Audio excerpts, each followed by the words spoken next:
भारत के सामर्थ्य को कैसे आगे बढ़ा रहे हैं, इसकी भी विस्तार से चर्चा की है। हर वर्ग के सामर्थ्य को उन्होंने शब्दांकित किया है। और इतना ही नहीं, आदरणीय राष्ट्रपति जी ने भारत के उज्जवल भविष्य के प्रति एक विश्वास व्यक्त किया है। ये अपने आप में हम सबके लिए प्रेरक है। आदरणीय सभापति जी, 21वीं सदी का प्रथम क्वार्टर पूरा हो चुका है, लेकिन ये दूसरा क्वार्टर जैसे पिछली शताब्दी में भारत की आजादी के जंग में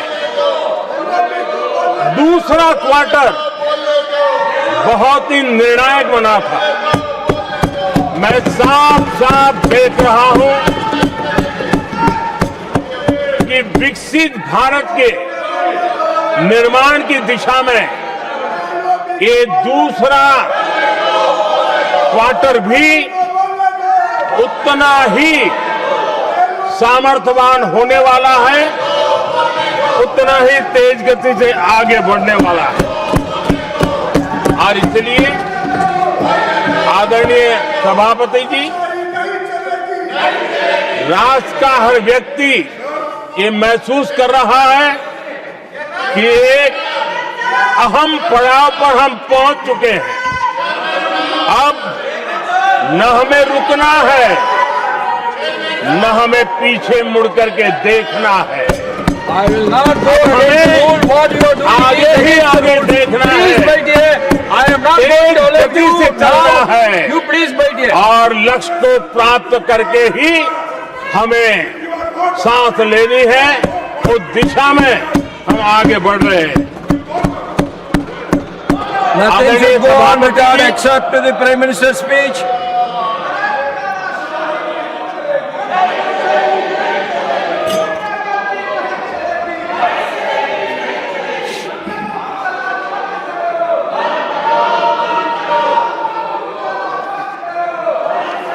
आदरणीय सभापति जी,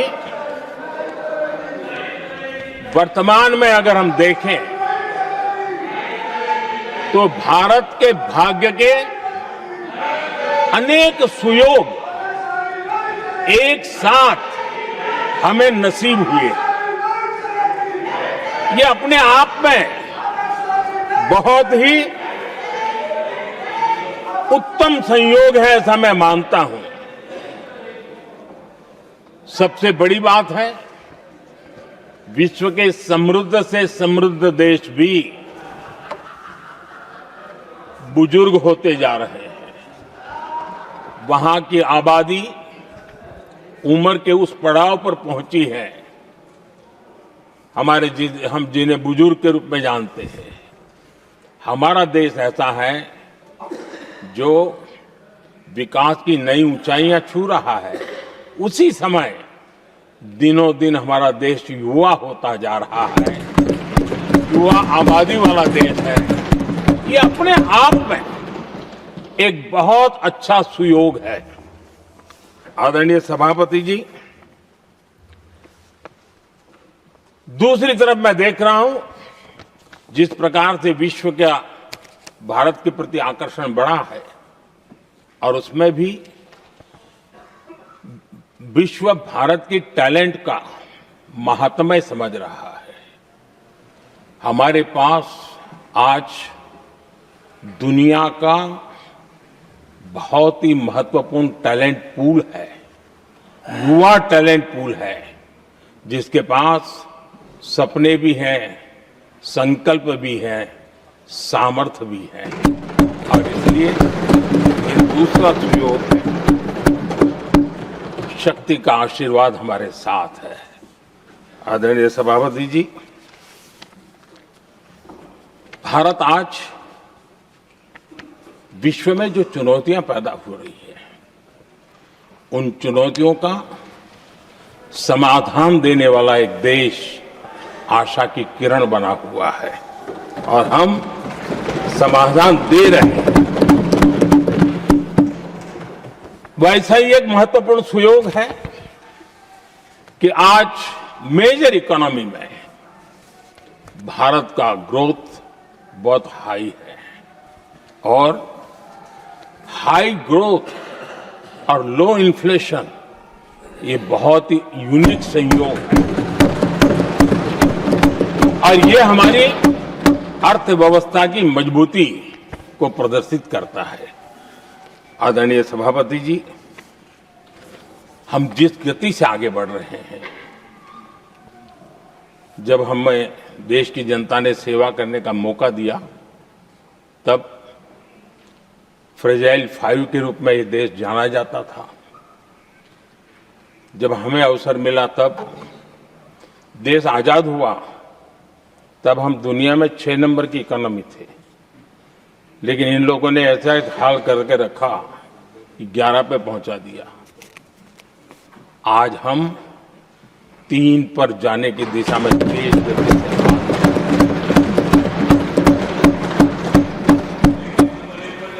आदरणीय सभापति जी, आज कोई भी सेक्टर देश कीजिए, चाहे साइंस हो, चाहे स्पेस हो, चाहे स्पोर्ट्स हो, हर क्षेत्र में आज भारत एक कॉन्फिडेंस के साथ, आत्मविश्वास से भरा हुआ भारत है।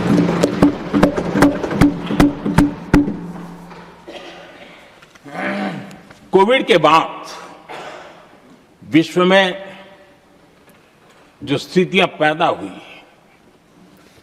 और ऐसी नई नई चीजें जुड़ती गई, आज दुनिया संभल नहीं पा रही है। ऐसे में साफ साफ नजर आ रहा है कि दुनिया एक नए ग्लोबल ऑर्डर की तरफ, नए वर्ल्ड ऑर्डर की तरफ आगे बढ़ रहा है। सेकेंड वर्ल्ड वॉर के बाद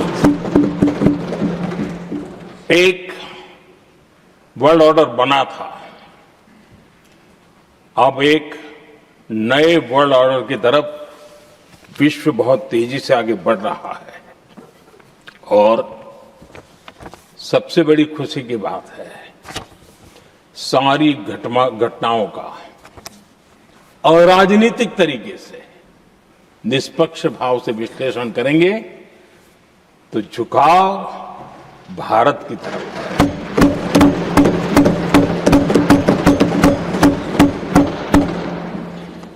विश्व मित्र के रूप में, विश्व बंधु के रूप में आज भारत अनेक देशों का विश्वस्त पार्टनर बना है और हम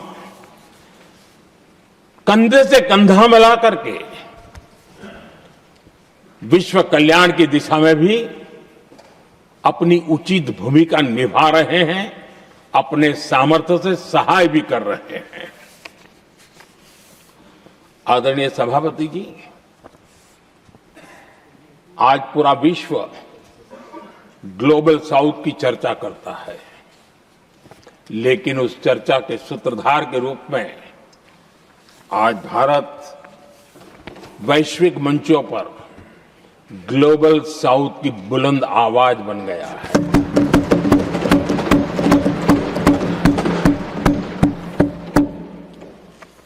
अनेक देशों के साथ आज Bharat future ready trade deals कर रहा है। पिछले कुछ ही समय में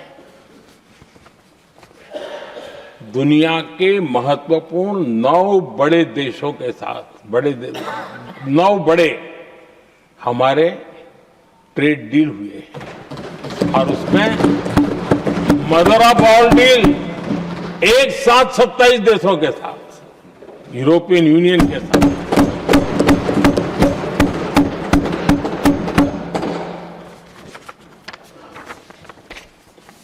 जो लोग थक गए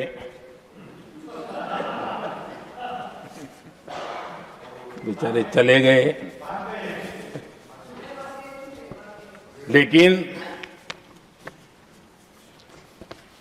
कभी न कभी उनको जवाब देना पड़ेगा कि देश की ऐसी हालत कैसे बना के रखी थी कि दुनिया का कोई देश हमसे डील करने के लिए आगे नहीं आता था।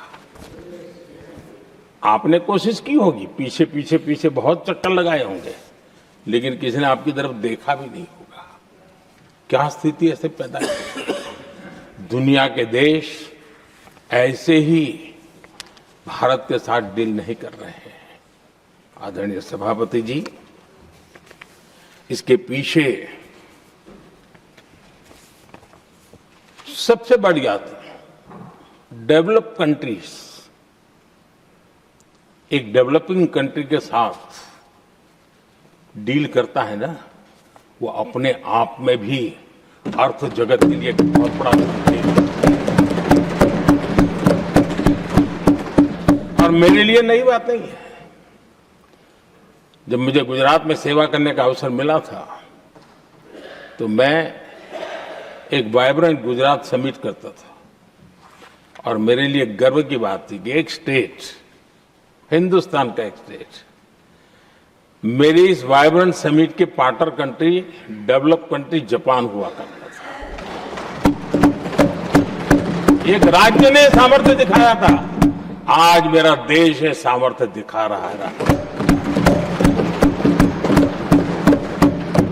ये तब होता है जब आपके पास आर्थिक सामर्थ्य हो, आपके पास आपके नागरिकों के अंदर, देशवासियों में एक ऊर्जा हो, और खास करके मैन्युफैक्चरिंग के लिए एक मजबूत इकोसिस्टम हो, तब जाकर के विश्व आपके साथ डील करने के लिए आगे आता है। वोट बैंक की राजनीति में डूबे हुए लोगों ने कभी भी देश के ऐसे अनेक पहलुओं पर मजबूती देनी चाहिए, ये कभी उनकी प्राथमिकता नहीं रही, और उसी का परिणाम है। और जहां तक कांग्रेस पार्टी का सवाल है, मैं साफ साफ कहना चाहता हूं, और मेरे शब्दों पे भरोसा नहीं है तो मैं देश को, लोगों को कहूं, कुछ मत करो, सिर्फ लाल किले से कांग्रेस के प्रधानमंत्रियों के जो भाषण है, सिर्फ उन भाषणों का एनालिसिस कर लो, आपको साफ साफ लगेगा कि न उनके पास कोई सोच थी, उनके पास कोई विजन था, और न ही कोई इच्छा शक्ति थी। और इसका परिणाम है कि देश को इतना भुगतना पड़ा।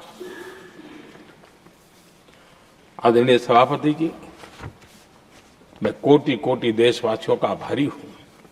उन्होंने सेवा करने का अवसर दिया। हमारी काफी शक्ति उनकी गलतियों को ठीक करने में जा रही है। दुनिया के मन में जो उनके समय की छवि है, उस छवि को धोने में मेरी ताकत लगती है। ऐसा बर्बाद करके रखा हुआ था, और इस काम के लिए हमने फ्यूचर रेडी पॉलिसीज पर बल दिया है। और आज आपने देखा होगा, देश नीति के आधार पर चल रहा है, पॉलिसीज के आधार पर चल रहा है। एडोकिज्म को हमने त्याग कर दिया है, और उसके कारण विश्व का विश्वास बनता है। हमने रिफॉर्म, परफॉर्म, ट्रांसफॉर्म के मंत्र को लेकर के आगे बढ़े, और आज स्थिति ऐसी है कि देश रिफॉर्म एक्सप्रेस पर सवार हो चुका है।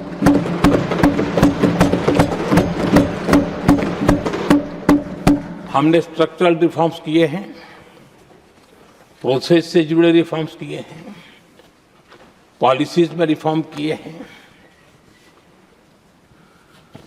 हमारा मैन्युफैक्चरिंग सेक्टर, हमारे उद्यमी ये सशक्त हो, भारत की हर चीज का वैल्यू एडिशन हो, उस दिशा में हमने प्रयास किया है।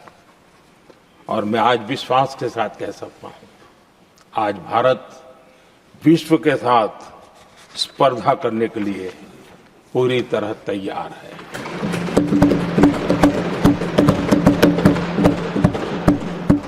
जब मैं विश्व के सीईओ फोरम की समिट देखता हूं, आज दुनिया हमारे उद्यमियों को समानता के रूप में देखती है। और जब पिछले दिनों सभी दलों के डेलीगेशन विश्व में गए थे, ये भाव उन्होंने भी अनुभव किया और आकर के मुझे सभी दल के माननीय सांसदों ने अपने अनुभव बता रहे थे, बड़ा गर्व से कह रहे थे कि हाँ, बराबरी से बात हो रही है। ये हमारे लिए अपने आप में बात है। आदरणीय सभापति जी, एमएसएमई का बहुत बड़ा नेटवर्क जितना सामर्थ्यवान होता है, वो लंबे अरसे तक इकोनॉमी को एक ताकत देता है। हमने उस दिशा में बल दिया और हमने कई रिफॉर्म्स किए हैं। आज हमारे एमएसएमई नेटवर्क पर दुनिया का भरोसा बढ़ रहा है। बड़े बड़े हो सकता है हम हवाई जहाज नहीं बनाते होंगे, लेकिन कई हवाई जहाज है जिसमें कई पुर्जे मेरे देश के छोटे छोटे एमएसएमई बना रहे हैं। आदरणीय सभापति जी, देश में हुए इन प्रयासों का नतीजा सबके सामने है। बड़े बड़े देश भारत के साथ व्यापारिक संबंध बनाने के लिए बहुत ही आतुर है। यूरोपीय संघ का ट्रेड डील हो, अमेरिका के साथ अभी अभी हुआ जो ट्रेड डील हो, और कल हमारे पीयूष जी ने सदन में विस्तृत जानकारी भी दी है। और पूरा विश्व खुल करके इस ट्रेड डील का तारीफ कर रहा है। और उसमें जब यूरोपियन यूनियन के साथ ट्रेड डील हुआ तो विश्व को एक भरोसा हुआ कि अब वैश्विक स्तर पर स्थिरता की संभावना बढ़ेगी। अमेरिका के साथ ट्रेड डील होने के बाद विश्व को और भरोसा हो गया कि जो स्थिरता की एहसास हो रहा था, अब गति का भी एहसास होने लगा है। अब विश्व के लिए शुभ संकेत है। आदरणीय सभापति जी, इसका सबसे बड़ा लाभ हमारे देश के नौजवानों को होगा। और जब मैं नौजवान कहता हूं तो उसमें मध्यम वर्ग का भी नौजवान होता है, शहर का नौजवान भी होता है, गांव का नौजवान भी होता है, बेटा भी होती है, बेटी भी होती है। और इसलिए उसे टुकड़ों में न देखा जाए। मेरे देश के युवा के सामर्थ्य का हमें गौरव करना चाहिए। और उनके लिए पूरा विश्व बाजार अब खुल चुका है। अब उनके लिए अवसर ही अवसर है। और मैं उनको कहता हूं, आइए दोस्तों, मैं आपके साथ कंधे से कंधा मिलाकर के खड़ा हूं। हिम्मत कीजिए, बढ़िए। देश आपके साथ खड़ा है और दुनिया आपका स्वागत करने के लिए इंतजार कर रही है। आदरणीय सभापति जी, जिस प्रकार से दुनिया में हमारे युवा प्रोफेशनल्स की मांग बढ़ रही है, इवन केयर गिवर्स की मांग बढ़ रही है। हर कोई मिलता है, हमें इस प्रकार के लोग चाहिए, इस प्रकार। कुछ लोग तो अपना स्पेशल ऑफिस यहां बना रहे हैं रिक्रूट करने के लिए, योग्य टैलेंट की खोज के लिए। इसका मतलब हुआ कि भारत के प्रोफेशनल्स के लिए भी विश्व में बहुत बड़े अवसर बन रहे हैं। आदरणीय सभापति जी, ये संसद का उच्च सदन, ये एक प्रकार से राज्यों का प्रतिनिधित्व करता है। और जो चर्चा की बारीकियां मैंने देखी, मेरा मन कहता है कि थोड़ा स्तर इसका ऊपर होना चाहिए था। और वहां से तो ज्यादा होना चाहिए। वो तो कितने साल तक सरकारों में रहे हैं, वहां से जरा चर्चा का स्तर ऊंचा होना चाहिए था। लेकिन उन्होंने ये मौका भी गंवा दिया। देश उन पर कैसे भरोसा कर सकता है। आदरणीय सभापति जी, मैं कल एक माननीय सदस्य को सुन रहा था। यूं तो वो अपने आप को राजा कहलाने में बहुत गर्व करते हैं, लेकिन वे आर्थिक असमानता की चर्चा कर रहे थे। बताइए, जो खुद को राजा माने और वो आर्थिक असमानता की बात करे, तो आपको लगता है कि क्या यही देखने के बाकी रह गए थे क्या? आदरणीय सभापति जी, हमारे टीएमसी के साथियों ने काफी कुछ कहा। जरा खुद को अपने गरेबा में देखें। निर्मम सरकार पतन के जितने भी पैरामीटर्स हैं, उन सब पैरामीटर्स में नए नए रिकॉर्ड बनाते जा रहे हैं और यहां उपदेश दे रहे हैं। क्या हाल करके रखा हुआ है। ऐसी निर्मम सरकार से वहां के लोगों का भविष्य अंधकार के अंदर डूब रहा है, लेकिन उनको कोई परवाह नहीं है। सत्ता सुख के सिवाय कोई आकांक्षा नहीं है और वे यहां उपदेश देते हैं। घुसपैठ, दुनिया का समृद्ध से समृद्ध देश भी अपने यहां गैर कानूनी नागरिकों को बाहर निकाल रहा है। हमारे देश में घुसपैठियों को बचाने के लिए अदालतों को तब तक प्रेशर पैदा किया जा रहा है। मेरे देश का नौजवान कैसे ऐसे लोगों को माफ करेगा जो घुसपैठियों की वकालत करने के लिए ताकत लगा रहे हैं। और घुसपैठिए मेरे देश के नौजवानों के हक छीन रहे हैं, उनकी रोजी रोटी छीन रहे हैं, आदिवासियों की जमीन छीन रहे हैं। बेटे बेटियों के जिंदगी पर खतरे पैदा हो रहे हैं, लेकिन उनके लिए महिलाओं पर अत्याचार होते रहे। सत्ता नीति के सिवा कुछ करना नहीं, और वो यहां पर हमें उपदेश दे रहे हैं। और ऐसे चिंताजनक सभी विषयों पर आंखें मूंद करके बैठे हुए वो लोग हैं। एक हमारे माननीय सदस्य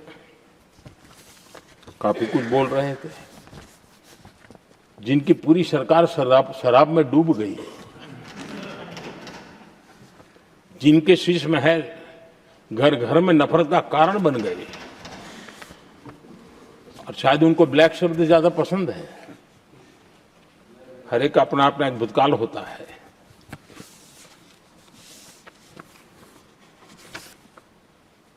पता नहीं ब्लैक के साथ उनका क्या पुराना रिश्ता है। आदरणीय सभापति जी, ऐसे सभी साथियों से मैं आज जरूर कहूंगा, तुम कितना दुनिया को धोखा दोगे, तुम कितना दुनिया को धोखा दोगे। आईना देख लिया तो अपनी सच्चाई कहां छिपाओगे।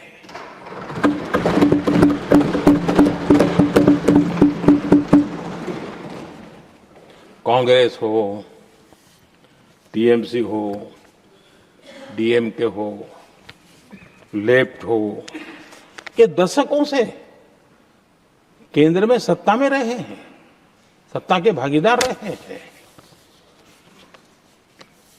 राज्यों में भी उनको सरकारें चलाने का अवसर मिला है, लेकिन उनकी पहचान क्या बनी। आज डील की चर्चा होती है तो गौरव से कहते हैं, तब डील की चर्चा होती थी तो बॉफोर्स डील याद आता था। ये डील होते थे।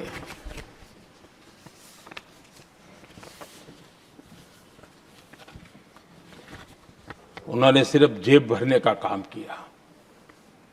नागरिकों के जीवन में बदलाव आना ये उनकी प्राथमिकता नहीं थी। आदरणीय सभापति जी, मैं कुछ उदाहरणों के साथ भी बात बताना चाहता हूं, क्योंकि यहाँ चर्चा में ये सारे विषय आए हैं और इसलिए मुझे कहना बहुत जरूरी है। अब एक उदाहरण देता हूं मैं बैंकिंग सेक्टर का।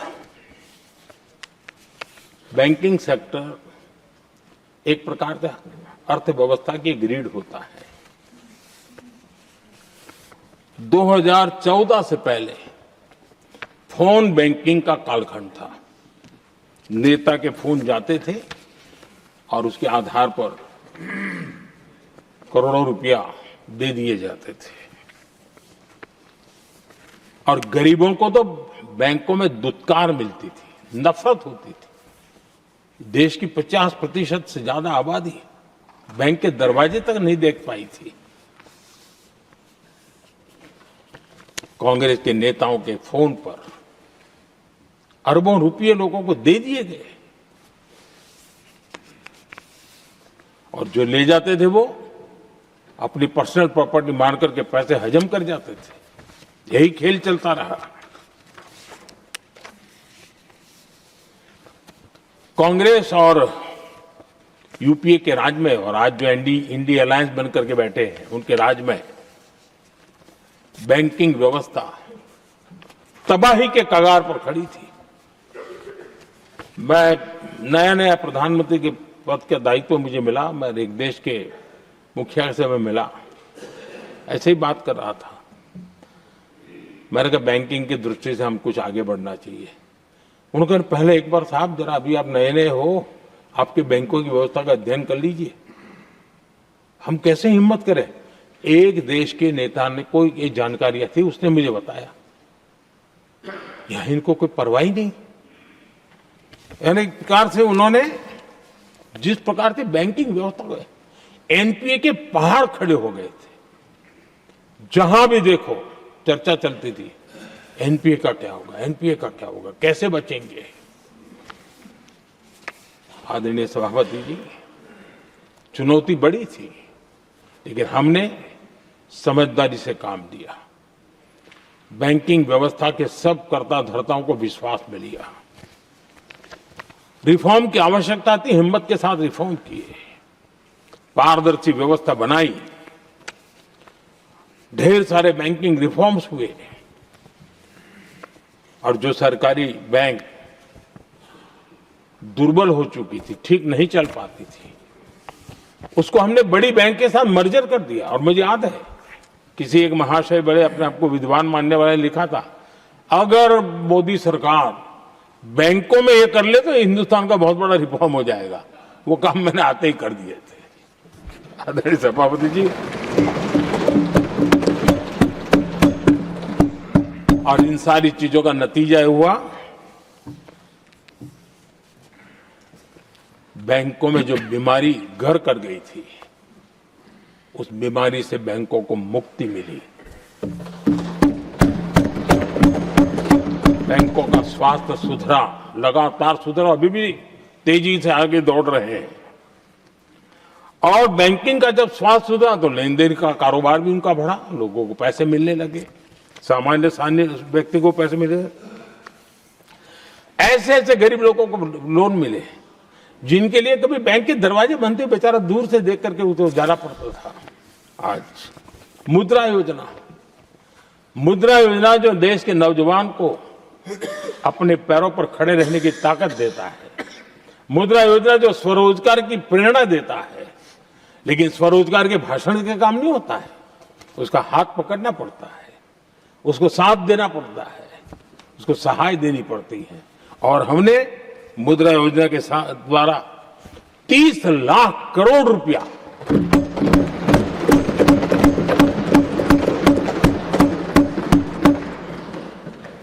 $30 लाख करोड़ से ज्यादा लोन मुद्रा योजना के माध्यम से और बिना गारंटी देश के नौजवानों के हाथ में दिया और उन्होंने अपने कारोबार को आगे बढ़ाया। और गर्व की बात है उसमें बहुत बड़ी मात्रा में माताएं बहनें भी हकदार बनी, लाभार्थी बनी। सेल्फ हेल्प ग्रुप, इन दिनों ग्रामीण महिलाएं बड़े सपने देखती हैं, खुद अपने पैरों पर खड़ा होना चाहती थी। विमेन सेल्फ हेल्प ग्रुप का हमने विस्तार तो किया ही किया, लेकिन 10 करोड़ बहनों को हमने सीधी आर्थिक मदद की व्यवस्था की। हमारे एमएसएमई सेक्टर को हमने भरपूर लोन दी और मैं आज बड़े संतोष के साथ, बड़ी जिम्मेवारी के साथ इस पवित्र सदन में कहना चाहता हूं, हमने एनपीए जिसके पहाड़ हुआ करते थे 2014 के पहले, आज उसको हमने नीचे निम्न स्तर पर ला करके खड़ा कर दिया। आज एनपीए 1% से भी नीचे है। ये अपने आप में बैंकों के स्वास्थ्य के लिए बहुत उत्तम काम हमने किया है। इतना ही नहीं, हमारे बैंकों का प्रॉफिट आज रिकॉर्ड पर है, हाई रिकॉर्ड है उसके। ये अपने आप में देश की अर्थव्यवस्था को ताकत देने के लिए, बैंकिंग व्यवस्था मजबूत होती है तो बाकी अर्थव्यवस्था को भी मजबूती मिलती है। उस काम को कहेगा आदरणीय सभापति जी। मैं एक और उदाहरण देना चाहता हूं। हमारे पीएसयूज, आमतौर पर पीएसयूज के संबंध में मान्यता बन चुकी थी, वो बनते ही हैं बीमार होने के लिए, वो बनते ही हैं बर्बाद होने के लिए, वो बनते ही हैं बंद होने के लिए। हमने इस पूरी मानसिकता को हकीकतों के आधार पर बदलने में सफलता प्राप्त की है। और ये लोग पीएसयूज को लेकर के कितनी गलत बातें फैलाते थे। अर्बन नक्सल की तरह ऐसे पीएसयूज के दरवाजे के बाहर मजदूरों की मीटिंग करके भड़काने का पाप करते थे, गुमराह करने का काम करते थे। इन्होंने एलआईसी,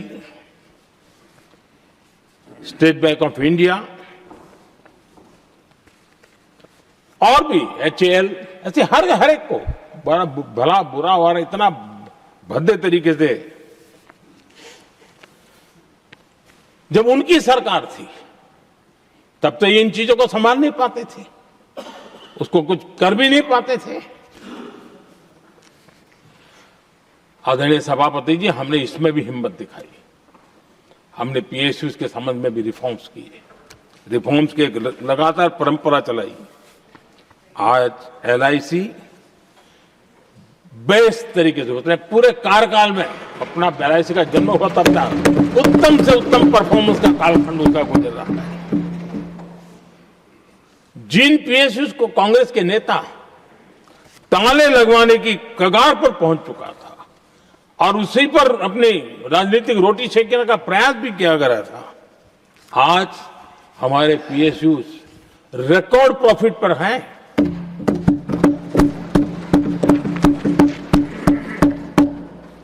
इतना ही नहीं, वे अपने परफॉर्मेंस से मेक इन इंडिया को भी गति दे रहे हैं। मेक इन इंडिया का जो सपना है उसका पूरा करने में वे भी एक बहुत बड़े कैटलिस्ट एजेंट के रूप में आज भूमिका अदा कर रहे हैं। रिकॉर्ड संख्या में रोजगार बना रहे हैं। इतना ही नहीं, हमारे कुछ पीएसयूज आज विश्व के अंदर जा रहे हैं, विश्व में भी अपनी ताकत दिखा रहे हैं, विश्व के साथ जुड़ रहे हैं, दुनिया के कई देशों के विकास यात्रा में वो भागीदार बन रहे हैं। आज हमारे पीएसयूज को बहुत बड़े बड़े ऑर्डर देश से भी और देश के बाहर से भी मिलने लगे हैं।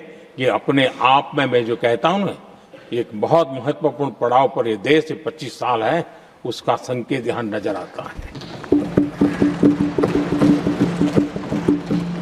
आदरणीय सभापति जी, कांग्रेस ने विश्वासघात करने के विषय में भी हमारे देश के अन्नदाता को भी नहीं छोड़ा।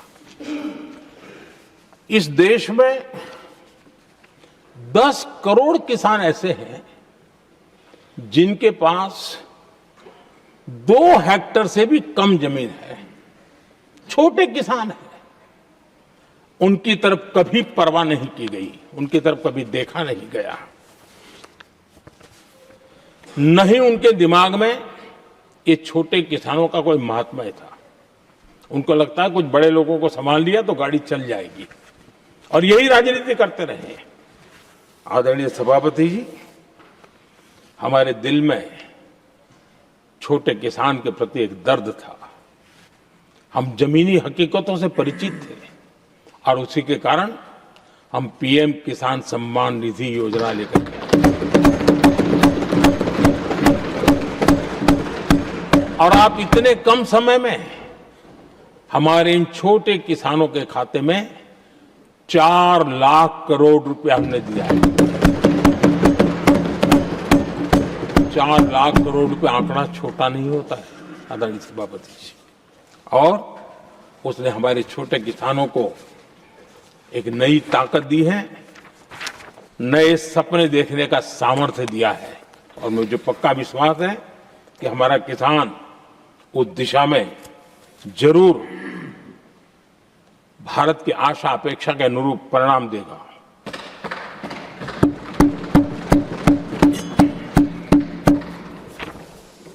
आदरणीय सभापति जी,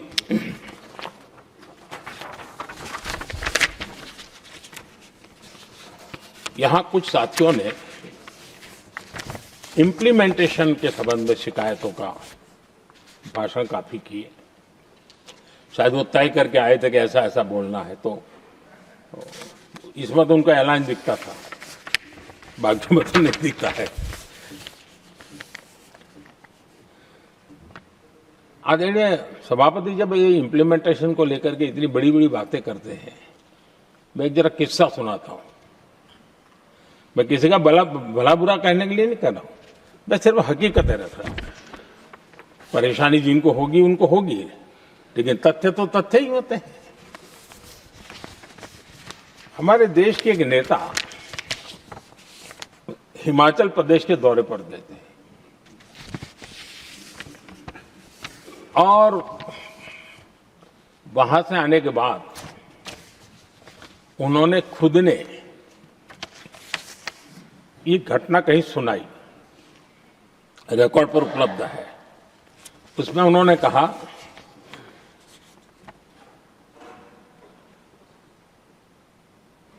उस नेता ने क्या कहा, मैं उन्हीं के शब्द पढ़ रहा हूं।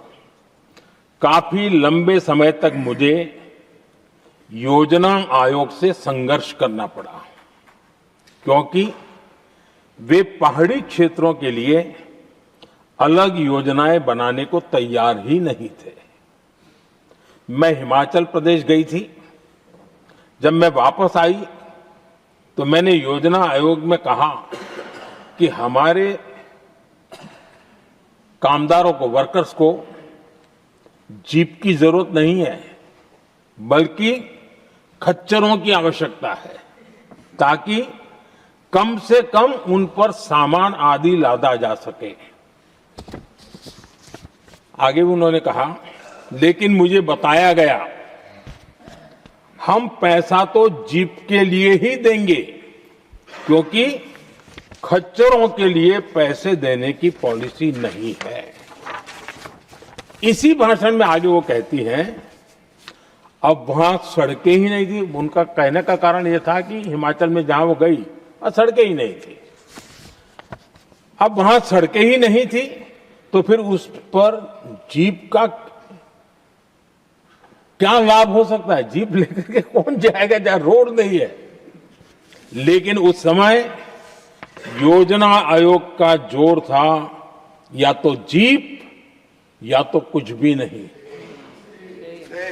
आदरणीय सभापति जी, ये भाषण किसी और का नहीं, ये कांग्रेस के वरिष्ठ नेता और तत्कालीन प्रधानमंत्री इंदिरा गांधी का भाषण है।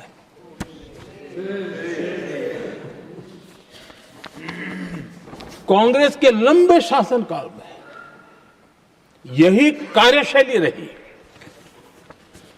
और जिसको इंदिरा जी खुद जानती भी थी कि ये पाप चल रहा है, लेकिन इस कार्य संस्कृति को सुधारने के लिए उन्होंने कोई कदम नहीं उठाया। और इंदिरा गांधी जिस प्लानिंग कमीशन की धज्जियां उड़ा रही थी, उसके जन्मदाता उनके स्वयं के पिताजी थे।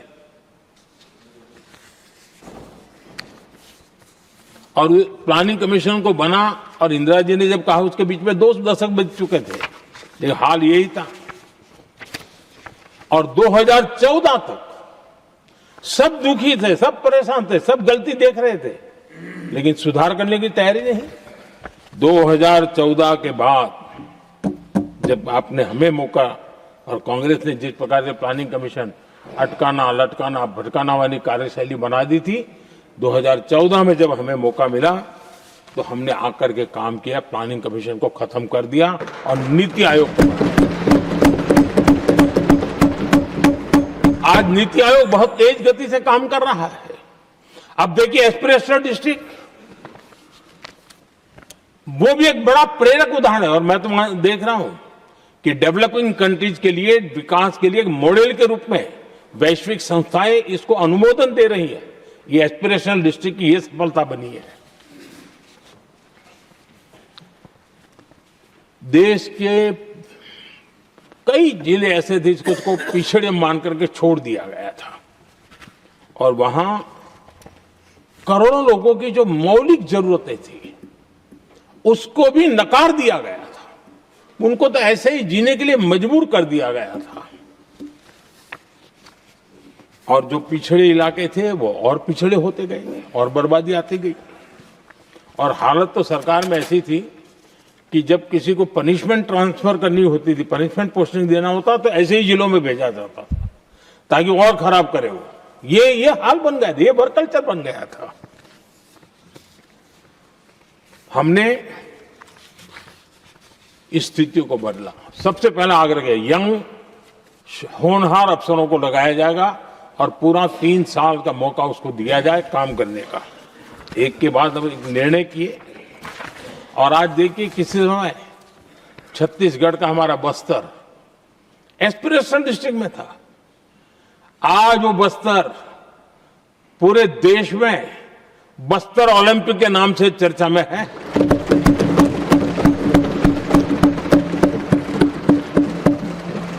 आज विकास की धारा बस्तर के गांव गांव पहुंच रही है। अभी कुछ गांवों में पहली बार बस देखी, पूरे गांव ने उत्सव मनाया बस्तर में। ये परिस्थितियां छोड़ करके गए हुए हैं लोग, और यहां पर पता नहीं किस प्रकार से देश को कहां ले जाना चाहते हैं लोग।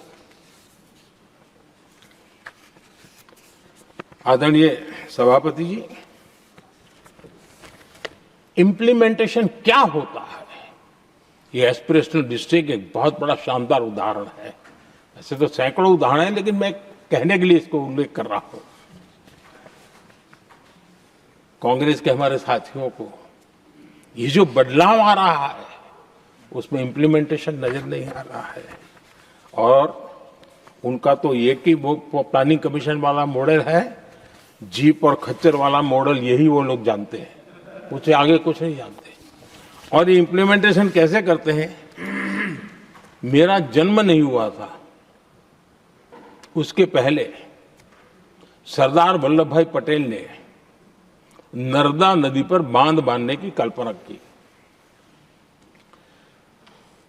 विषय तो पक्का हो गया, सरदार साहब नहीं रहे, खैर नेहरू जी ने शिलान्यास किया। अब इंप्लीमेंटेशन देखिए इनको।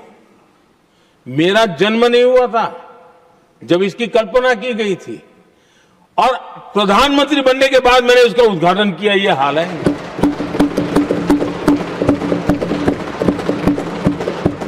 और उनका इंप्लीमेंटेशन देखिए, मुझे मुख्यमंत्री रहते हुए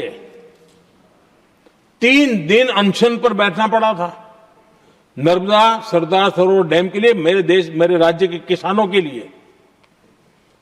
मैंने अपने आप को दांव पर लगा दिया था, तब जाकर के भारत सरकार को झुकना पड़ा, और तब जाकर के सरदार सरोवर डैम के कंस्ट्रक्शन को गति मिली, और यहां मैं पहुंचा तब मुझे उसका उद्घाटन करने का सौभाग्य मिला। और आज कच्छ तक, हावड़ा बीएसएफ के लोग जहां बैठते हैं वहां तक नर्मदा का शुद्ध पानी पीने के लिए पहुंच रहा है। इंप्लीमेंटेशन क्या होता है, और यहां पर इम्प्लीमेंट किसी ने शब्द पकड़ा दिया, हर एक के मुंह से वही निकल रहा था। हमने कांग्रेस की कार्यशैली को बदलने के लिए, जब मैंने देखा कई ऐसे काम थे अटके पड़े हुए, कोई पूछने वाला नहीं थे फाइलों में, और पॉलिटिकल फायदे के लिए अनाउंसमेंट कर दिए, दिए जला दिए, पत्थर लगा दिए, करना कुछ नहीं। आखिरकार मैंने एक टेक्नोलॉजी वाला प्लेटफॉर्म बनाया यहां आकर के, प्रगति के नाम से। ये प्रगति प्लेटफॉर्म का मैं उदाहरण देता हूं, आप हैरान हो जाएंगे। मुझे एग्जैक्ट याद नहीं है, लेकिन शायद हिमाचल में एक ट्रेन उन्होंने पार्लियामेंट में घोषित की थी, शायद ऊना और कोई। मेरे आने तक वो कागज पर भी उसका ड्राइंग नहीं बना था, बताओ, और चुनाव जीतने के लिए वो घोषणा कर दी। प्रगति के अंदर मेरे सामने विषय आया, ऐसे कई विषय मेरे सामने आए, और उस प्रगति के अंदर हमने एक एक प्रोजेक्ट क्यों अटके हुए, किस डिपार्टमेंट के काम में क्या मुसीबत आई है, किसने गलत तरीके से इसको आगे बढ़ाया, और बजट तो बढ़ता ही गया था। जो योजना 900 करोड़ में होनी थी वो 90,000 करोड़ तक पहुंच जाए, ये हाल करके रख दिया था इन्होंने। हमने एक टेक्नोलॉजी प्लेटफॉर्म बनाया, हर महीने बैठा। अभी मैंने 50वां एपिसोड पूरा किया उस मीटिंग का, और लगातार उस काम करते करते और संबंधित राज्यों को भी बिठाया, उनकी कठिनाइयों को भी समझा, उसके इम्प्लीमेंटेशन में कौन मिनिस्ट्री का परेशानी हो रही है, किस स्टेट की परेशानी हो रही है, किस कानून की परेशानी हो रही है, हर एक की बारीकी से देखा। और आज मैं गर्व से कह सकता हूं कि इस प्रगति के इम्प्लीमेंटेशन को बारीकी से प्रधानमंत्री के स्तर पर देखे जाने के कारण 85 लाख करोड़ रुपीस का काम को गति मिली। 85 लाख करोड़ रुपीस के काम, आप कल्पना कीजिए, देश की कितनी बड़ी शक्ति को अनलॉक किया हमने। इंप्लीमेंटेशन कैसे होता है ये हमने करके देखा है। रेल हो, रोड हो, सिंचाई हो, ग्रामीण कोई व्यवस्था का काम, इन सारी चीजों को हमने इसमें लिया।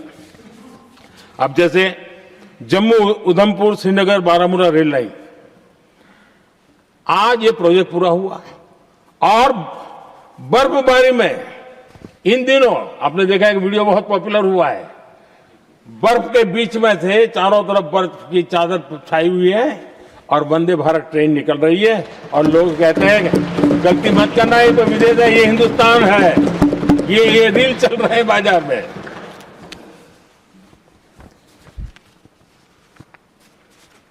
लेकिन 3 दशक तक यही प्रोजेक्ट लटका हुआ था।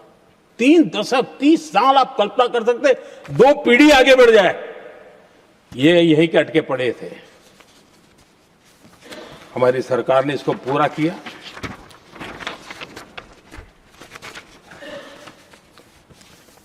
आदरणीय सभापति जी, मैं असम की बात करता हूं, और कोई ये मत सोचो कि मैं चुनाव है इसलिए बोल रहा हूं। इनके पाप है इसलिए मुझे कहना पड़ रहा है। कांग्रेस सिर्फ इमेजिन करती है और इंप्लीमेंट करने का उनको कोई लेना देना ही नहीं होता है। अब असम का बोगीबिल ब्रिज, ये बोगीबिल ब्रिज अरुणाचल और असम को जोड़ने वाला बहुत महत्वपूर्ण ब्रिज, कितने ही सालों तक ये प्रोजेक्ट लटका रहा। हमने प्रगति के माध्यम से इसको रिव्यू किया, और असम सहित पूरे नॉर्थ ईस्ट को बहुत बड़ी सुविधा वाला ये काम हमने पूरा किया। आदरणीय सभापति जी,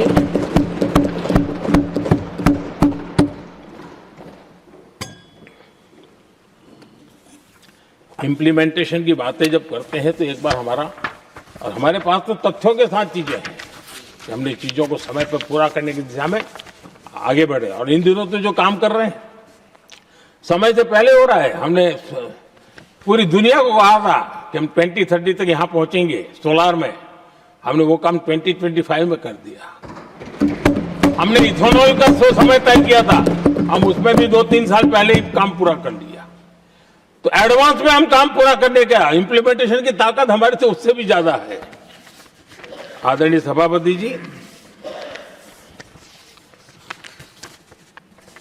भाजपा हो, एनडीए हो, हमारा अप्रोच, चीजों की तरफ देखने का हमारा दृष्टिकोण, समस्या के समाधान के लिए हमारी सोच और कांग्रेस के बीच में आसमान जमीन का अंतर है, बहुत फर्क है।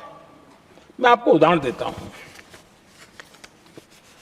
हमारी सोच ये है कि 140 करोड़ देशवासी ये इतने सामर्थ्यवान हैं कि वह चुनौतियों को समाधान दे सकते हैं। ये हमारी सोच है, हमारा भरोसा है देशवासियों पर, उनके सामर्थ्य पर हमारा भरोसा है, और यही लोकतंत्र की भी सच्ची ताकत होती है। लेकिन कांग्रेस देशवासियों को ही समस्या मानती है। अब मैं इनका इतना बोल करके छोड़ दूंगा तो आज पता नहीं रात को उनको नींद नहीं आएगी और गालियां कल कैसी दे उसका प्लानिंग चलेगा। लेकिन मैं उदाहरण के साथ बताना चाहता हूं किस प्रकार से लोग सोचते थे देशवासियों के लिए।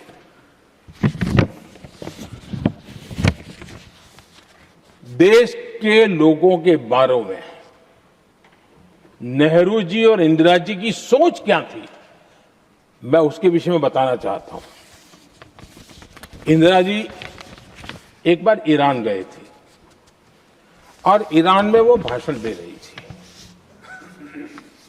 और उस भाषण में उन्होंने नेहरू जी के साथ जो बातचीत हुई थी उसका उल्लेख किया।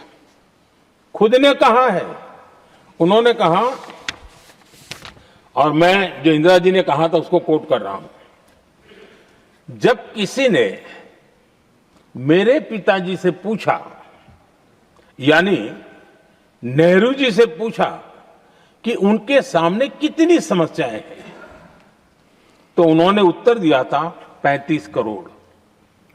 नेहरू जी ने जवाब दिया था कि उनके सामने कितनी समस्याएं हैं, बोले 35 करोड़। उस समय हमारे देश की जनसंख्या थी 35 करोड़। अब आगे देखिए, 35 करोड़ देशवासी नेहरू जी को समस्या लगते थे। ऐसा कोई मुखिया हो सकता है क्या जी? और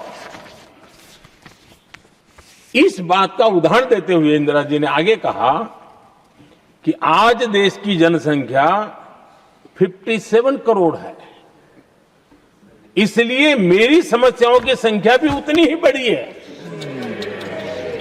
यानी पिताजी को 35 करोड़ समस्या वाले देशवासी लगते थे, अब 57 करोड़ उनको समस्या। कोई ऐसा हो सकता है जो अपने ही देशवासियों को समस्या माने?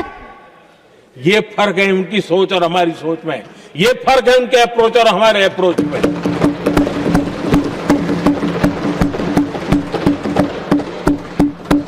नेहरू जी हो या इंदिरा जी हो या पूरी कांग्रेसी बिरादरी हो, ये लोग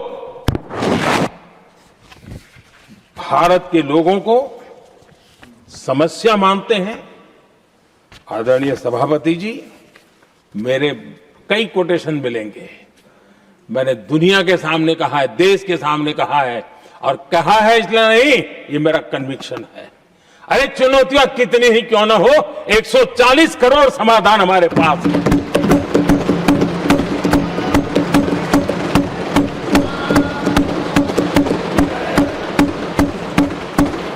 हमारे लिए देशवासी समर्थक की पूंजी है। हमारे लिए हर देशवासी भारत का उज्जवल भविष्य का नियंता है, निर्माता है, कर्ता धर्ता है। हम उसको समस्या कैसे कह सकते हैं? ऐसी सोच वाले लोग अपने परिवार का ही भला करेंगे और किसका करेंगे? आदरणीय सभापति जी, देश के लोगों का अपमान करते रहना एक कांग्रेस के स्वभाव में पड़ा हुआ है, उनके संस्कारों में पड़ा हुआ है। कांग्रेस ने बीते दिनों राष्ट्रपति जी का अपमान किया। चुनाव के बाद जिस प्रकार से हमारे राष्ट्रपति जी के लिए शब्द कहे गए हैं, शर्मिंदगी महसूस होती है कि ये कैसे लोग हैं? भारत के राष्ट्रपति के लिए क्या बोल रहे हैं लोग? आदरणीय सभापति जी, कल लोकसभा में भी राष्ट्रपति जी के अभिभाषण पर चर्चा नहीं हो पाई। ये राष्ट्रपति पद उसका घोर अपमान किया है, उनको संविधान शब्द मुंह में बोलने की अधिकार नहीं रहता है। जो लोग गरीबी से निकली हुई एक महिला, आदिवासी परिवार से आई हुई एक महिला, जब आपने लोकसभा में जो व्यवहार किया है, आपने आदिवासी समाज का अपमान किया है, आपने महिला का अपमान किया है। भारत के सर्वोच्च पद पर विराजमान, संविधान ने जिनको सर्वोच्च पद दिया है, आपने उनका अपमान किया है, आपने संविधान का अपमान किया है।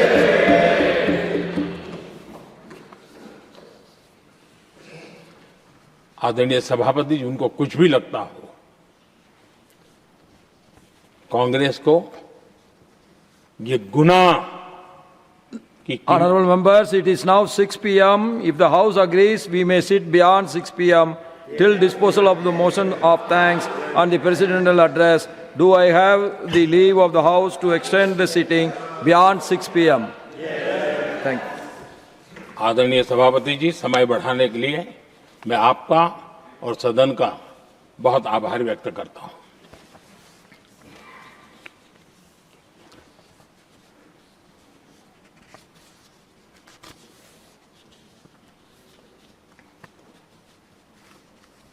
आदरणीय सभापति जी, बड़ी दर्दनाक लोकसभा की घटना है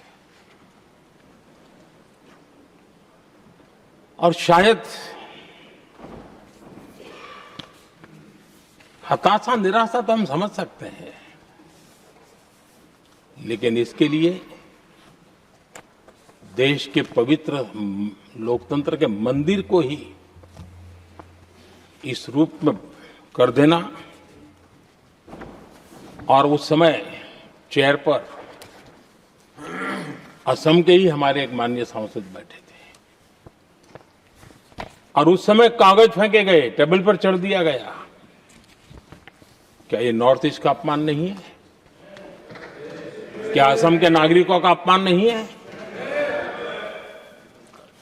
कल फिर दोबारा किया उन्होंने, और उस समय आंध्र के दलित परिवार का बेटा चेयर पर बैठा था, उसने उसको भी अपमानित किया।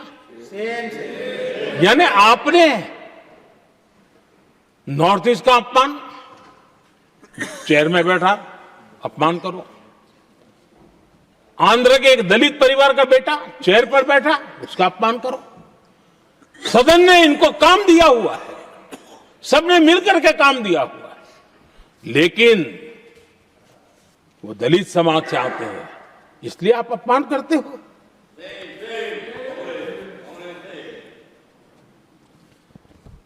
और ऐसा लगता है कांग्रेस के लोगों को असम की जनता के प्रति बड़ी नफरत है। उनको लगता है कि उसकी जनता ने उनका साथ छोड़ दिया, मतलब उनके दुश्मन हो गए। क्या कभी लोकतंत्र में ऐसे सोचते हैं क्या? मुझे तो तब बहुत पीड़ा हुई थी जब भारत रत्न भूपेन हजारिका जी, जो कि इस देश के बहुत ही सम्मानीय व्यक्तित्व है जी, आज भी घर घर में उनको स्मरण करते हैं लोग।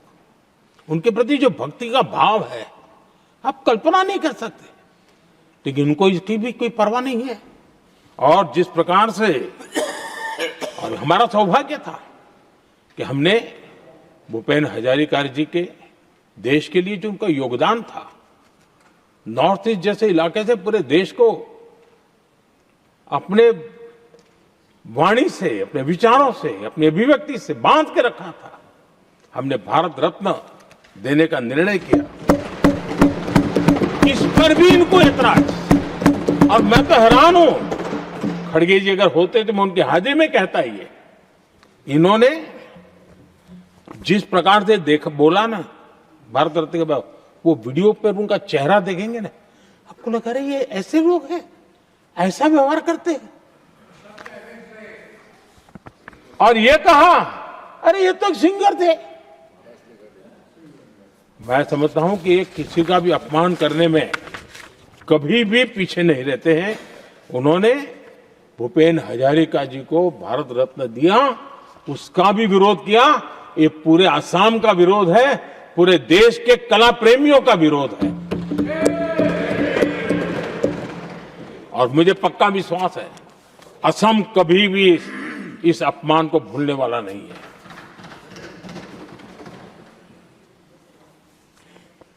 आदरणीय सभापति जी, कल जो घटना घटी, इसी सदन के एक माननीय सांसद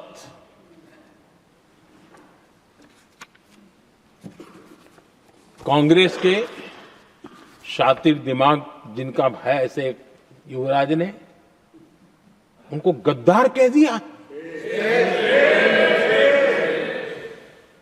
अहंकार कितने सातवें आसमान पर पहुंच चुका है इनका। और कांग्रेस को छोड़कर के कितने ही लोग निकले हैं, कांग्रेस के कितने टुकड़े हुए हैं, कई लोग दूसरे दलों में गए हैं, लेकिन औरों को तो किसी को गद्दार नहीं कहा उन्होंने। लेकिन कल सांसद को गद्दार इसलिए कहा क्योंकि वो सिख थे। ये सिखों का अपमान था, एक गुरुओं का अपमान था। और कांग्रेस के अंदर जो कूट कूट करके सिखों के प्रति नफरत भरी पड़ी है ना, उसका वो अभिव्यक्ति थी। और इसी सदन के माननीय सांसद है वो, और उनको जरा भी दर्द नहीं, वरना आज खड़े होकर के कह सकते थे कि कल जो हुआ इसी सांसद की गरिमा के अनुरूप नहीं था, हमें खेद है। एक शब्द तो बोल लेते, लेकिन सिखों के प्रति उनके मन में जो नफरत भरी पड़ी है, और इसी के कारण उन्होंने कल, और जिसका परिवार देश के लिए शहादत देने वाला परिवार के वो सदस्य है, उन्हें अपने राजनीतिक विचारों में परिवर्तन किया, इसलिए गद्दार हो गए। और ये गद्दार शब्द छोटा नहीं है। मेरे देशवासी को कोई गद्दार कहे, ये कैसे देश सहन करेगा? और वो भी ये सिख है इसलिए गद्दार कहना बहुत दुर्भाग्य की बात है। और ऐसे लोग कांग्रेस को नहीं डुबाएंगे तो क्या करेंगे?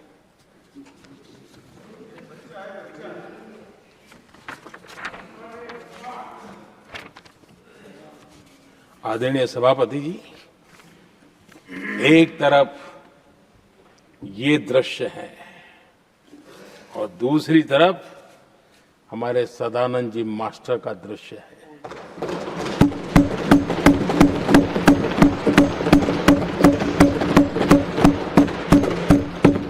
राजनीतिक विद्वेष के कारण उनके दोनों पैर काट दिए गए। भरी जवानी में दोनों पैर काट दिए। कटे हुए पैर से जिंदगी गुजार रहे हैं, लेकिन संस्कार इतने ऊंचे हैं कि वाणी में भी अपशब्द नहीं निकलता है, बर्तन में भी कटुता नजर नहीं आती। गर्व होता है। और कल जब उनका पहला भाषण हो रहा था सदन में, और उन्होंने जब अपने बेंच पर आपसे इजाजत लेकर के अपने कटे हुए पैर के लिए वो जिस लीम का उपयोग करते हैं, आर्टिफिशियल लीम का, उन्होंने जब रखा, वो दृश्य देश के लिए पीड़ादायक था कि इस देश में ऐसा ही बंधारण की बातें करने वाले इंडिया अलायंस के लोग, और ये इंडिया अलायंस पूरा जिम्मेवार है इसके लिए,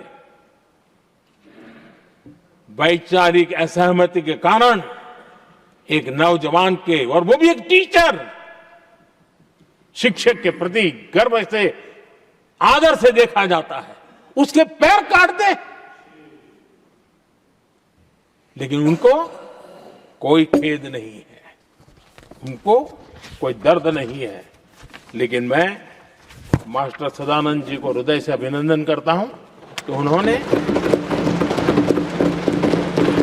जिस प्रकार से इतनी भयानक हमले के बाद भी देश की सेवा का अपना व्रत जारी रखा और आज देश की नीति निर्धारण में अंदर अपना योगदान दे रहे हैं।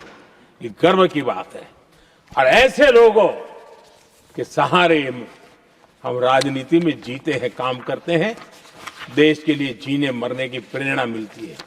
ये संस्कार हमें पाए हैं ऐसे लक्षावधि कार्यकर्ताओं के तब से पाए हुए हैं। आदरणीय सभापति जी,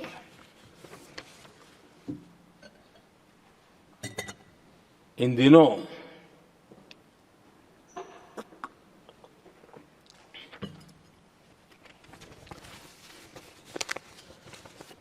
और वैसे कांग्रेस के हमारे साथियों का मुझ पर जरा विशेष प्रेम है, वो स्पेशल प्रेम है।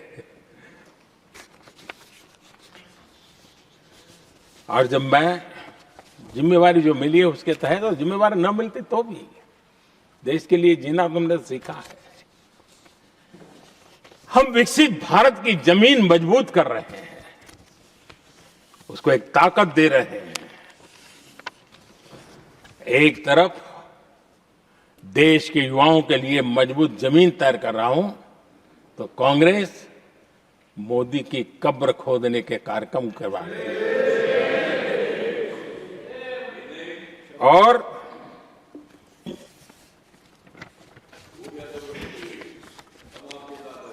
मोहब्बत की दुकान खोलने वाले मोदी तेरी कब्र खुदेगी के नारे लगा रहे हैं जी। ये कौन सी मोहब्बत की दुकान है जो देश के ही किसी नागरिक के कब्र खोदने के सपने देखती हो? ये कौन सा संविधान से उन्होंने सीखा है जो देश के ही किसी नागरिक के कब्र खोदने की बात करते हो? क्या ये संविधान का अपमान नहीं है? क्या ये मानवता का अपमान नहीं है? क्या ये सार्वजनिक जीवन की मर्यादाओं का अपमान नहीं है? और उनको इसका कोई खेद नहीं है। अगर इसके बाद क्या बयान देंगे? बयान देखो, प्रधानमंत्री राज्यसभा में भी रो रहा था।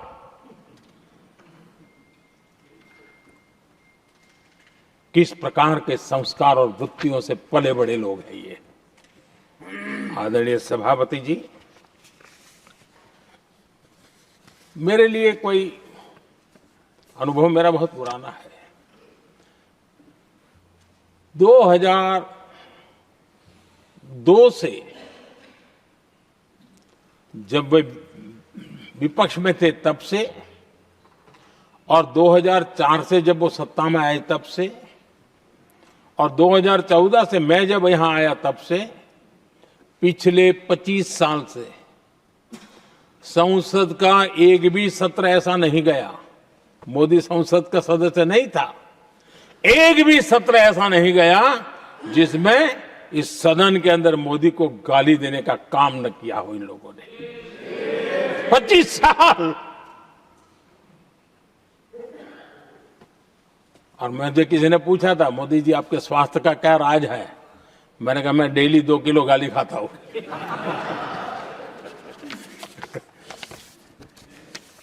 आदरणीय सभापति जी, ये मोदी की कब्र क्यों खोदना चाहते हैं?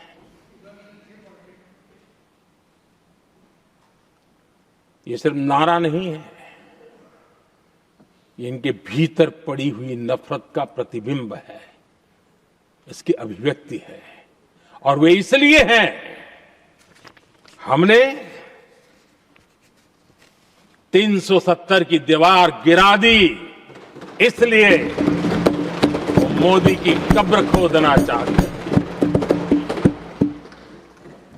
हमने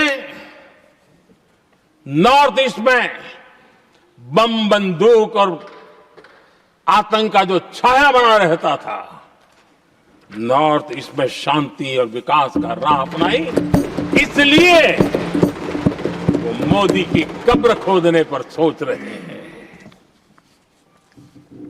पाकिस्तानी आतंकियों को घर में घुस करके जवाब देते हैं, इसलिए मोदी की कब्र खोदने की बात करते हैं।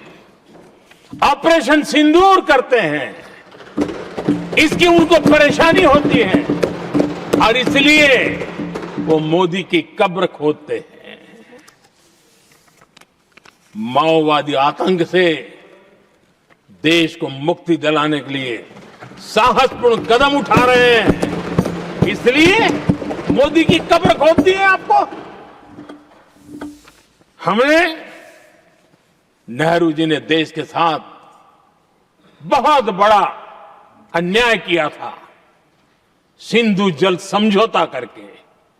उस सिंधु जल समझौते को हमने एबेंस में डाल दिया। क्या इसलिए आप मोदी की कब्र खोदने के नारे लगा रहे हो?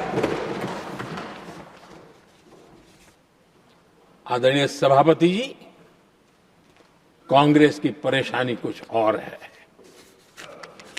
ये पचा नहीं पा रहे कि मोदी यहां तक पहुंचा कैसे, और उनकी परेशानी बढ़ती जा रही है कि भाई पहुंचा तो पहुंचा, लेकिन अब तक टिका क्यों है? और इसलिए वे एक ही रास्ता उनके लिए बचा हुआ लग रहा है कि मोदी तेरी कब्र खुदेगा। आदरणीय सभापति जी, ये तो मान करके बैठे थे। उनका लोकतंत्र, संविधान का कोई लेना देना नहीं।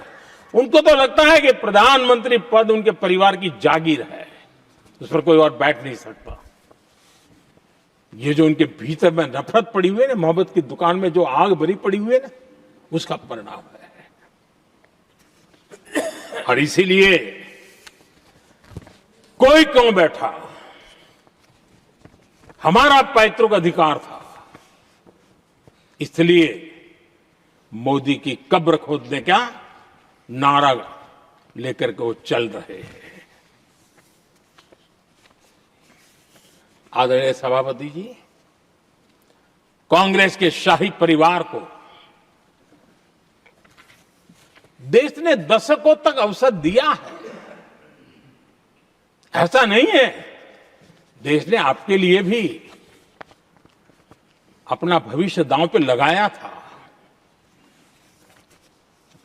लेकिन आपने गरीबी हटाओ के नारे लगाए, गुमराह किया। लाल किले पर से कांग्रेस के एक भी प्रधानमंत्री के भाषण में गरीबी हटाने की बात ना आई हो, ऐसा नहीं हुआ है।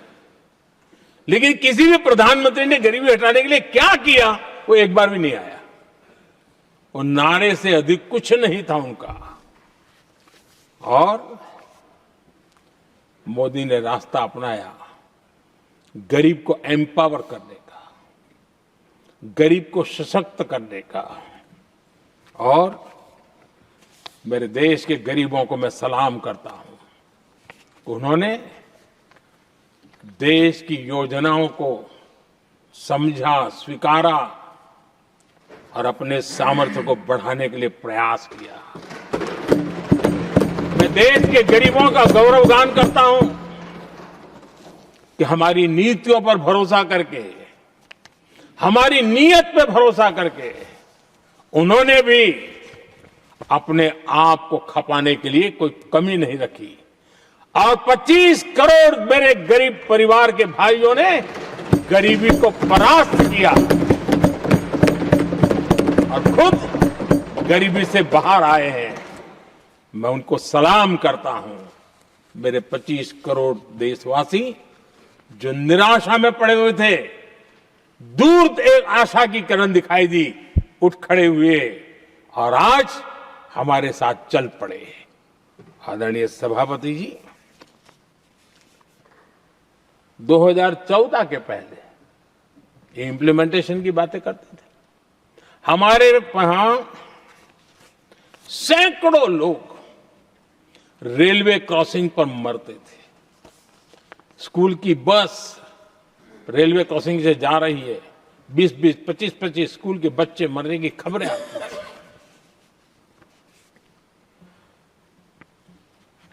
अनमैन्ड रेलवे क्रॉसिंग, वो इतना बड़ा काम नहीं था कि नहीं कर सकते थे।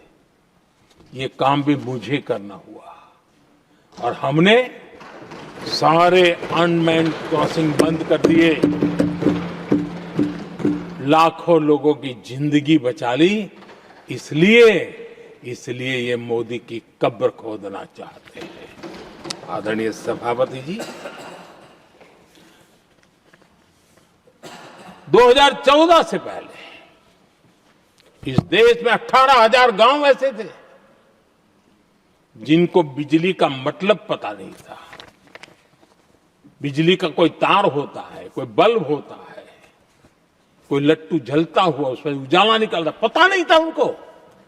18,000 गांव 2014 के बाद जब आपने हमें दायित्व देशवासियों ने दिया, उन 18,000 गांव जिन्होंने कभी बिजली का मुंह तक नहीं देखा था, बिजली का शब्द भी कान पे नहीं सुना था, उन घरों में उजाला पहुंचाया। इसलिए इनको मोदी की कब्र खोदने के सिवाय अब कोई रास्ता नहीं दिख रहा है। आदरणीय सभापति जी, वो भी एक वक्त था जब देश में बार बार खबरें आती थी, मीडिया में हेडलाइन हुआ करती थी, सरहद की स्थिति के संबंध में बयान आते थे। गोला बारूद नहीं है, बुलेट प्रूफ जैकेट नहीं है, बर्फ के बीच खड़ा है, बर्फ में खड़े रहने के लिए जो जूते चाहिए वो जूते तक नहीं उसके पास। ये खबरें आती थी। हमने देश के जवानों के लिए खजाने खोल दिए। देश के जवानों को जो चाहिए वो देने की दिशा में चल पड़े। और इसलिए वो चाहते कि अब तो कोई रास्ता बचा नहीं है, बस कब्र खुदेगी मोदी की। यही एक रास्ता उनके लिए बचा है। आदरणीय सभापति जी, एक बार उत्तर प्रदेश के वर्तमान मुख्यमंत्री जी ने सदन में भाषण करते करते वो रो पड़े थे। दिमागी बुखार के कारण बच्चे, अनगिनत बच्चे मर रहे थे। इनको कभी सूझा नहीं कि इस दिमागी बुखार से मुक्ति दिलाई जा सकती है। आदरणीय सभापति जी, आंख की बीमारी ट्रकोमा, लोग परेशान होते थे, आंखें चली जाती थी और विज्ञान प्रगति कर चुका था, हो सकता था, वो नहीं कर सकते थे। हमने दिमागी बुखार से भी मुक्ति दिलाई और हमने ट्रकोमा से भी देश के लोगों की आंखें बचाई। यही सफलताएं हैं, यही संवेदनशीलता है। समाज के लिए जीने मरने का यही संकल्प है। पल पल, तिल तिल समाज के लिए बिताना, घिसना, झलना, वो उनको परेशान कर रहा है। तब जाकर के मोदी तेरी कब्र खुदेगी, ये मंत्र लेकर के चल रहे हैं, ये सपने देख करके चल रहे हैं और बातें लोकतंत्र की करते हैं। मोहब्बत की दुकान के साइन बोर्ड लगाते हैं। क्या सार्वजनिक जीवन में ऐसी नफरत होती है? आदरणीय सभापति जी,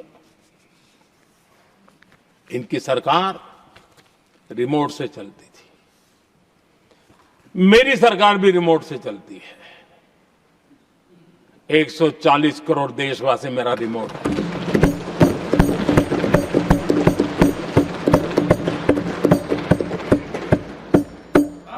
एक 140 करोड़ देशवासियों के सपने, 140 करोड़ देशवासियों की आकांक्षाएं, देश के नौजवानों के संकल्प, इनके लिए हम जीते हैं, इनके लिए सरकार चलाते हैं। सत्ता हमारे लिए सुख का रास्ता नहीं है, सत्ता हमारे लिए सेवा का माध्यम है।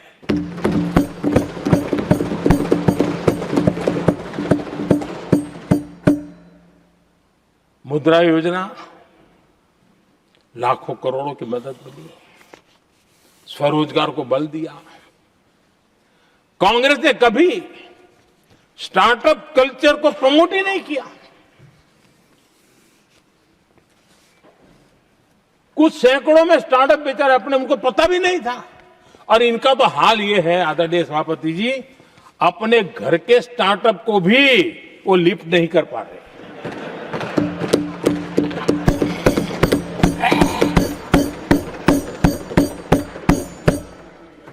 और हमारी सरकार में आज 2 लाख से ज्यादा स्टार्टअप है। और जब सफलता एक के बाद एक जन सामान्य के दिलों को जीतती है ना, तब जाकर के उनके पास एक ही रास्ता बचा है, मोदी तेरी कब्र खुदेगी। लेकिन उस हमारा याद कीजिए, बीएसएनएल को लेकर के चुटकुले चलते थे, कार्टून बनते थे। आज स्वदेशी 4G स्टैक हमने खड़ा कर दिया। 5G दुनिया में सबसे तेज गति से रोल आउट करने का काम हमने कर दिया। कम्युनिकेशन की नई जनरेशन, नई टेक्नोलॉजी, नई सोच, इसको हमने आगे बढ़ाया। और इसलिए दर्द जुबान पे आ रहा है, मोदी तेरी कब्र खुदेगी। आदरणीय सभापति जी, गरीब की सेवा ये मेरा सौभाग्य है। 4 करोड़ गरीबों को पक्के घर देना मैं जीवन में सुकून मानता हूं। बिजली, पानी, गैस का सिलेंडर, टॉयलेट की सुविधा, मुझे लगता है कि हाँ, परमात्मा ने मुझे सही दिशा में काम करने की प्रेरणा दी है। पहली बार गांव की महिला गर्व से कह रही है, हाँ मैं लखपति दीदी बनी हूं। तो दूसरी कह रही है, इस साल तक मैं लखपति दीदी बन जाऊंगी। जो बन गई है उनको जब पूछता हूं, नहीं बोले साहब अब तो करोड़पति के लिए सोच रहे हैं। ये जो मिजाज बदला है, जो आत्मविश्वास बढ़ा है, और ऐसे देश के कोटि कोटि जनों के आशीर्वाद जिस इंसान पर हो, कोटि कोटि माताओं बहनों का जिस पर रक्षा कवच हो, नारे कितने ही लगा लो, कब्र तुम नहीं खोद पाओगे। ये देश की शक्ति, आशीर्वाद रूपी कवच, माताओं बहनों का मेरे प्रति जो भाव रहा है, जिस श्रद्धा भाव से मैंने माताओं बहनों की सेवा करने का काम किया है, जिनको कोई पूछता नहीं था उसको मोदी पूजाता है। यही करना है। और ये आशीर्वाद ही है जो इनको चुभते हैं, और इसलिए कब्र खोदना चाहते हैं। आदरणीय सभापति जी, चोरी करना जिनका पुश्तैनी धंधा है, जिन्होंने एक गुजराती की सरनेम भी चुरा ली,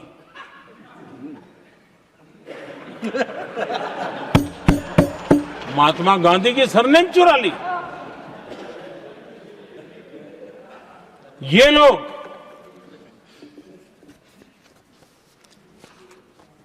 और देश की जनता इतनी समझदार कि ऐसी ऐसी पटक देती है, ऐसी पटक देती है लोगों को। आदरणीय सभापति जी,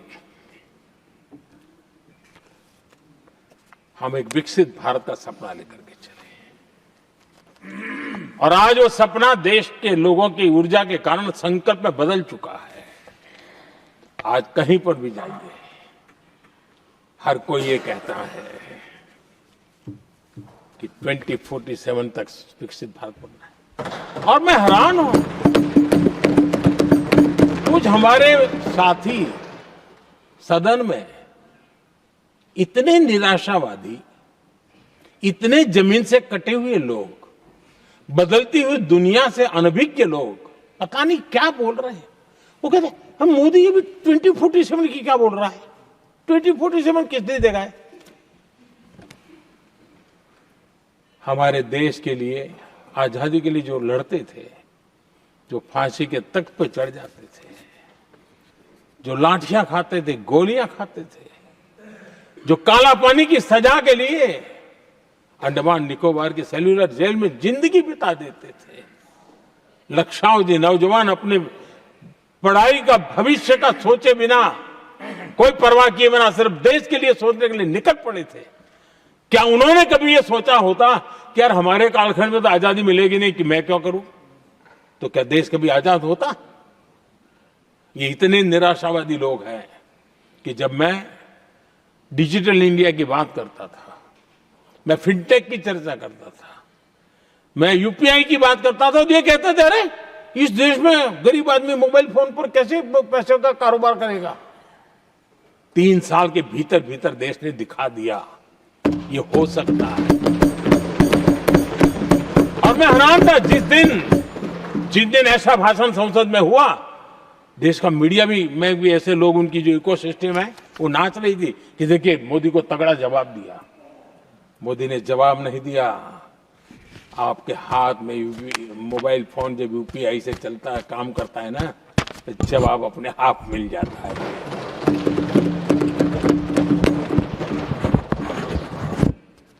आदरणीय सभापति जी, कांग्रेस के समय एक व्यंग चला करता था और आमतौर पर कहा जाए, और सीरियस नेचर की चर्चा में भी आता था, हंसी मजाक में भी आता था। इंडिया मिस द बस, ये कॉमन वर्ड हो चुका भाई, मौका गंवा दिया, बाजी हाथ से चली गई। इंडिया मिस द बस, ये हमेशा होता था। आदरणीय सभापति जी, आज भारत कोई बस मिस नहीं कर रहा है, आज भारत काफिले का नेतृत्व कर रहा है।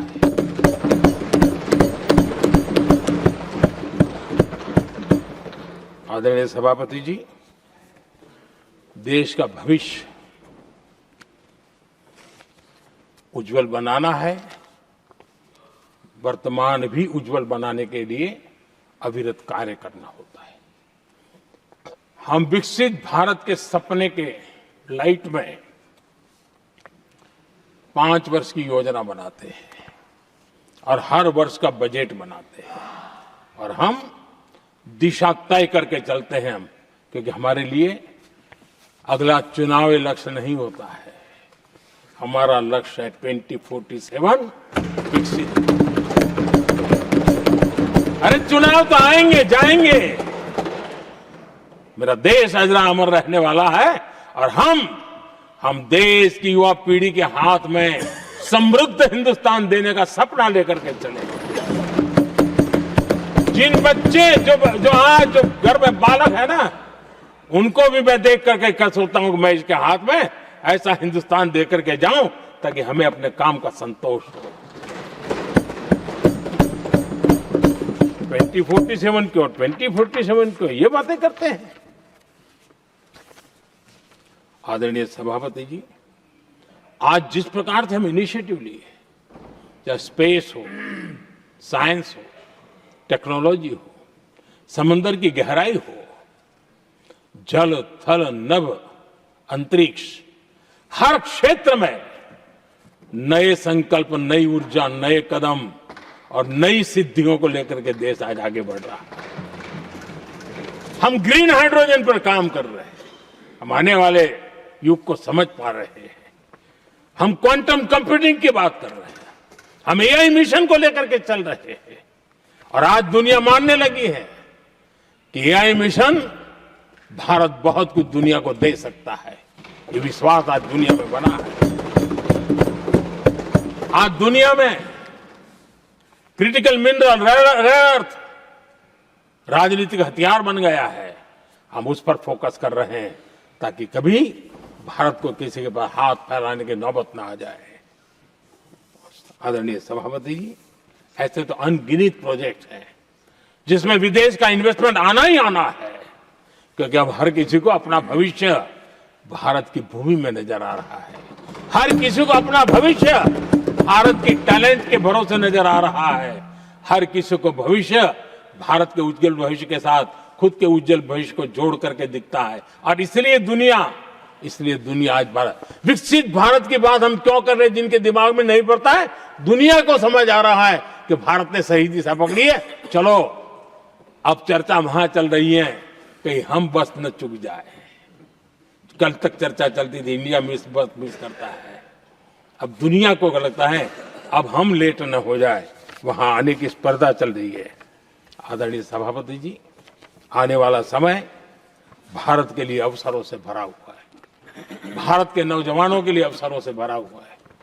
भारत के उज्जवल भविष्य के लिए मैं पूरी संभावनाएं रेखांकित कर सकता हूं, मैं देख सकता हूं, और उसके दिशा में नीतियां बनाकर हम आगे चल रहे हैं।